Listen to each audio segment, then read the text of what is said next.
Saudara, tim Polres Cimahi memeriksa sejumlah saksi termasuk suami korban terkait penyebab kematian dua kerangka manusia yang ditemukan di sebuah rumah di kawasan Desa Tani Mulia, Padalarang, Kabupaten Bandung Barat. Polres Cimahi melakukan olah tempat kejadian perkara dan pemeriksaan forensik kerangka ibu dan anak yang ditemukan di sebuah rumah di kawasan Desa Tani Mulia, Bandung Barat.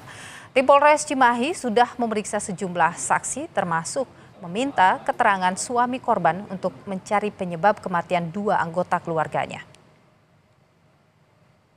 Suami korban? Saksi-saksi yang kita periksa sudah ada beberapa orang ya, termasuk dari yang pertama menemukan ketua RT, tetangga sebelah ya. Nanti kita masih akan terus melakukan pemeriksaan dari keterangan-keterangan yang memang saksi-saksi yang nanti memang sudah kita siapkan untuk kita minta.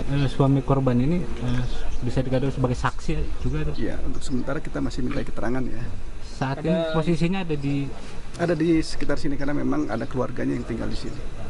Jadi kita tetap masih terus melaksanakan pemeriksaan lebih lanjut.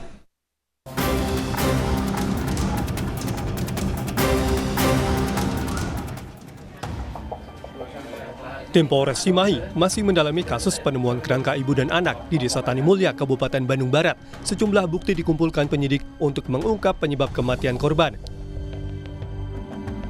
Salah satu bukti yang dianalisa adalah coretan di dinding yang diduga dibuat oleh kedua korban.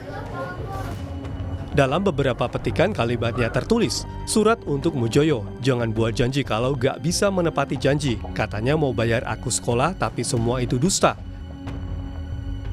Aku hanya minta uang sekolah, tapi kau seperti itu. Katanya raihlah cita-citamu setinggi langit, tapi kau tidak dukung aku dengan biaya sekolah. Maafkan aku, tidak bisa jadi anak yang sempurna, karena tidak ada manusia yang sempurna." Polisi mulai mencocokkan temuan tulisan di dinding dan temuan buku di tempat kejadian perkara untuk mengetahui apakah coretan dinding tersebut ditulis oleh korban atau bukan. Memang pada saat kita melaksanakan kegiatan olah TKP, di sekitar rumah, tembok-tembok itu dipenuhi dengan tulisan-tulisan terkait dengan permasalahan yang dihadapi. Namun tentu saja kita masih menunggu hasil dari proses penyelidikan rekan-rekan dari Reskrim untuk bisa memastikan apakah tulisan yang ada di tembok sama dengan tulisan yang dibuat oleh korban itu sendiri. Kriminolog Universitas Indonesia Adrianus Meliala menilai tulisan di dinding di rumah lokasi penemuan kerangka ibu dan anak bisa mengungkap kondisi psikologis korban saat hari terakhirnya. Namun polisi harus mencocokkan tulisan tersebut dengan pembanding lain untuk mengetahui siapa pembuatnya. Namanya otopsi psikologis. Jadi bukan otopsi fisik ya, tapi otopsi psikologis di mana kemudian kita dengan kacamata ilmu melihat kondisi jenazah, TKP, dan hal-hal di sekitar TKP. Nah, lalu kemudian kita ambil kesimpulan tentang apa yang terjadi, kita kaitkan dengan kita cocok-cocokkan ya dengan apakah ada kerusakan, apakah ada orang terakhir masuk, apakah ada rekam jejak digital, macam-macam lah begitu, untuk kemudian kita sampai pada kesimpulan sebetulnya apa yang terjadi pada hari-hari terakhir atau bahkan menit-menit terakhir dari sang korban begitu.